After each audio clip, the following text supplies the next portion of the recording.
बिस्मिल्लाहिर्रहमानिर्रहीम। अस्सलामु अलैकुम। वेलकम टू सऊदी इन्फो और मैं हूं मोहम्मद कबीर। घरेलू अमले को इदारों यानी कंपनियों और मुसस्सों में नकल कफ़ाला करवाने की इजाज़त दे दी गई है। यहाँ पर कुछ सवालात पैदा होते हैं कि अगर नकल कफ़ाला होगा तो क्या महीना भी तब्दील हो जाएगा या नहीं। नकल कफ़ाला के बाद अकामा की फ़ीस कितनी होगी, नकल कफ़ाला का तरीका क्या होगा, क्या कोई बंदे किसी कंपनी या मुसस्सा में काम करते हैं और वो घरेलू मुलाजिम का पेशा या महना तब्दील करना चाहते हैं तो क्या ऐसा हो सकता है या नहीं। पिछले दिनों मुझसे एक सवाल किया गया था कि मेरा महना इलेक्ट्रीशियन का है और मैं हाउस ड्राइवर में तब्दील करना चाहता हूँ। ये सवाल भी आज की वीडियो में शामिल है। उन लोगों से रिक्वेस्ट है जो बगैर देखे वीडियो पर कमेंट करते हैं कि पहले वीडियो पूरी देख लें फिर कोई सवाल पूछ ले। मैंने कोशिश की है कि आपके हर सवाल का जवाब इस वीडियो में दिया जाए, इस टॉपिक से मुताल्लिक जितना भी है। तो स्टार्ट करते हैं। उन तमाम सवालों के जवाबात आप में से हर बंदा जानता है कि हाउस ड्राइवर, आमिल मंजली और आमिल मज़रा ऐसे शोबे हैं जिनका नकल कफ़ाला कंपनी या मुसस्सा में नहीं हो सकता था, लेकिन अब ऐसा नहीं है। पहले कोई भी ड्राइवर या आमिल मंजली या आमिल मज़रा अगर नकल कफ़ाला करवाता था तो उसे नई जगह पर भी यही काम करना पड़ता था, या यूँ कहें कि उनका महना वही रहता था, सिर्फ़ उनका कफ़ील चेंज होता था, यानी नकल कफ़ाला उनका दूसरी जगह पर हो जाता था। अल-मुरसद वेबसाइट के मुताबिक वज़ारत मेहनत ने घरेलू मुलाजमीन को कंपनी, मुसस्सा या फिर इदारों में नकल कफ़ाला करवाने की इजाज़त दे दी है। माज़रत यहाँ पर मैं वजाहत करता चलूँ कि इसमें आमिल मज़रा का ज़िक्र नहीं है।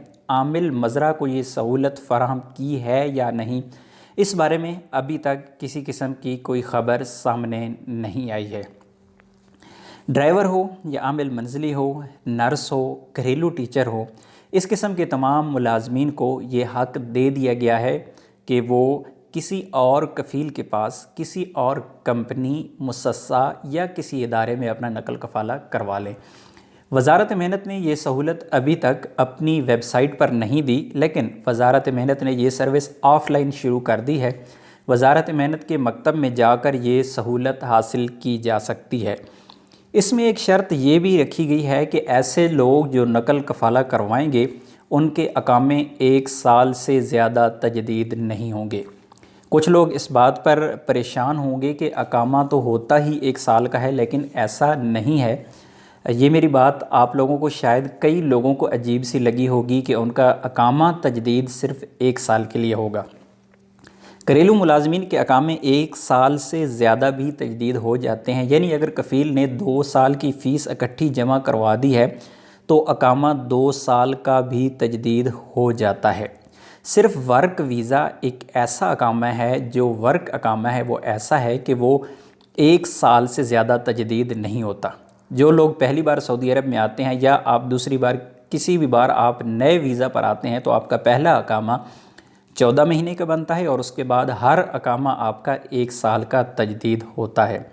लेकिन जो घरेलू मुलाजमीन हैं उनका अकामा 2 साल से ज़्यादा भी तजदीद हो जाता है। एक ही बार अगर कफ़ील अगर मकतब अमल को फ़ीस पे कर देता है तो घरेलू मुलाजिम का अकामा 1 साल या 2 साल या इससे ज़्यादा का भी तजदीद हो जाता है। वो घरेलू मुलाजमीन जिनका अकामा पहले से ही 1 साल से ज़्यादा तजदीद हुआ है तो उसका नकल कफ़ाला नहीं हो सकता। मसलन एक हाउस ड्राइवर है जिसका अकामा एक्सपायर होने में अभी 1 साल से ज़्यादा वक्त बाकी है तो उसका नकल कफ़ाला नहीं हो सकता। एक सवाल जिसका ज़िक्र इस वीडियो के स्टार्ट में मैंने किया था कि क्या किसी कंपनी या मुसस्सा से हाउस ड्राइवर या आमिल मंजली के शोबा में नकल कफ़ाला हो सकता है, क्योंकि कुछ लोग अपना महना इसलिए हाउस ड्राइवर या आमिल मंजली का करवाना चाहते हैं कि वो अपने अकामा की फ़ीस खुद अदा करते हैं, तो वो चाहते हैं कि उनका महना ड्राइवर या आमिल मंजली का हो जाए, मगर ऐसा नहीं हो सकता। आप कोई और महना घरेलू मुलाजमीन वाले किसी भी महना पर ट्रांसफ़र नहीं कर सकते। बढ़ते हैं इस वीडियो के अगले सवाल की जानिब। वज़ारत मेहनत यानी मकतब अमल से आपको एक फॉर्म मिलेगा। ये सवाल है कि इसका तरीक़ाकार क्या होगा। تو مکتب عمل سے آپ کو ایک فارم ملے گا جس پر آپ کی تمام مکمل معلومات درج کرنا ہوں گی، جن میں سب سے اہم چیز یہ ہے کہ آپ اگلی کمپنی یا مؤسسہ میں کام کرنا چاہتے ہیں، یعنی آپ ڈرائیور یا عامل منزلی سے کسی اور مہنہ پر ٹرانسفر ہونا چاہتے ہیں اور اپنا نقل کفالہ بھی کسی دوسری کمپنی پر کروانا چاہتے ہیں۔ اب آپ کی مرضی ہے کہ آپ الیکٹریشین، پلمبر، میسن، حداد یا جو بھی آپ جانتے ہیں کام، اس پر آپ مہنہ اپنا ٹرانسفر کروا سکتے ہیں۔ اس میں ایک بات یاد رکھنے والی یہ ہے کہ نقل کفالہ کے بعد آپ کو مہنہ تبدیل کرنا ہے۔ پہلے نقل کفالہ کرنا ہوگا، پھر مہنہ تبدیل ہوگا۔ جب تک آپ کا نیا مہنہ آپ کے اقامہ پر پرنٹ نہیں ہو جاتا، تب تک آپ نئے مہنہ پر کام نہیں کر سکتے۔ اگر آپ پرانے مہنہ پر کام کرتے ہوئے نئے کفیل کے پاس اگر پکڑے جاتے ہیں تو آپ پر سزا ہوگی، آپ کو جرمانہ ہوگا۔ آپ کا موجودہ کفیل نئی کمپنی یا مؤسسہ میں آپ کے نقل کفالہ کا لیٹر لکھے گا۔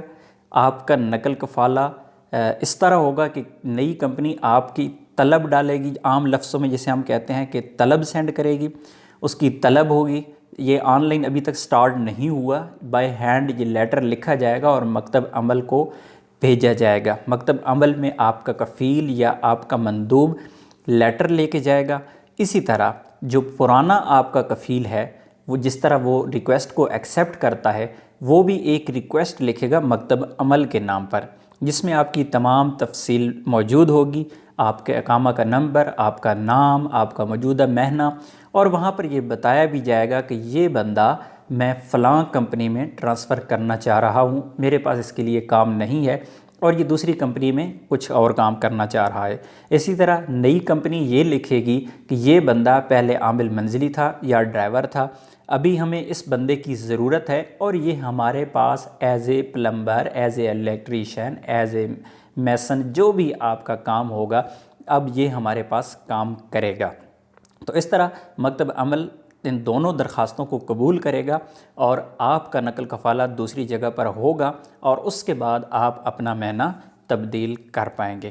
نقل کفالہ کی ایک اور اہم شرط یہ ہے کہ آپ کی نئی کمپنی، کفیل یا مؤسسہ اخضر متوسط ہو، یعنی مڈل گرین ہو، کم از کم وہ مڈل گرین ہو۔ ایسا نہیں کہ جس میں آپ نقل کفالہ کروانا چاہ رہے ہیں وہ پہلے سے ہی ریڈ میں ہو۔ اگر نئی کمپنی یا مؤسسہ ریڈ میں ہوگا تو آپ کا نقل کفالہ نہیں ہوگا۔ امید ہے آپ کو آج اس ویڈیو میں بہت سارے سوالات کے جوابات مل گئے ہوں گے۔ اگر پھر بھی آپ کا کوئی سوال باقی ہے تو کمنٹ میں ضرور لکھیے گا، انشاءاللہ آپ کے سوال کا جواب دینے کی کوشش کروں گا۔ ویڈیو اچھی لگی ہے تو ویڈیو کو لائک کیجئے گا۔ ملتے ہیں ایک اور نئے ویڈیو کے ساتھ، تب تک کے لیے اجازت دیجیے، اللہ حافظ۔